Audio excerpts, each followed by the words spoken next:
మండల కేంద్రంలో కొలువైన మీ సేవల్లో ఆన్లైన్ సెంటర్లలో నోటరీలు, బాండ్ పేపర్లు అంగడిలో సరుకుల్లా మారాయి. ఇష్టానుసార రేట్లతో నిర్వాహకులు రెచ్చిపోతున్నారు. గ్రామీణ ప్రాంతాల నుండి వచ్చే అమాయక ప్రజలను లక్ష్యంగా చేసుకుని అధిక రేట్లతో బెంబేలెత్తిస్తున్నారని ప్రజలు వాపోతున్నారు. వారి అవసరాన్ని ఆసరాగా తీసుకుని ఒక రూ. 100కు దొరికే నోటరీ మీ సేవ కేంద్రాల్లో 250 నుంచి రూ. 300కు అమ్మి డబ్బులు దండుకుంటున్నారని ప్రజలు వాపోతున్నారు.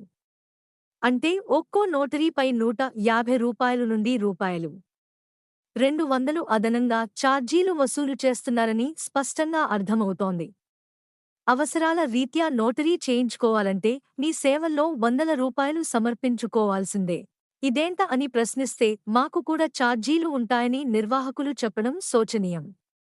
అలాగే ముస్తాబాద్లో ఉన్న ఆన్లైన్ సెంటర్లలో కూడా బాండ్ పేపర్లను అడ్డగోలు రేట్లకు అమ్ముతున్నారని, రూ. 20 విలువ చేసే బాండ్ పేపర్ని ఓ నిర్ణీత ధరకు కాకుండా ఇష్టానుసార రీతిలో అమ్ముతున్నారని మండల ప్రజలు వాపోతున్నారు.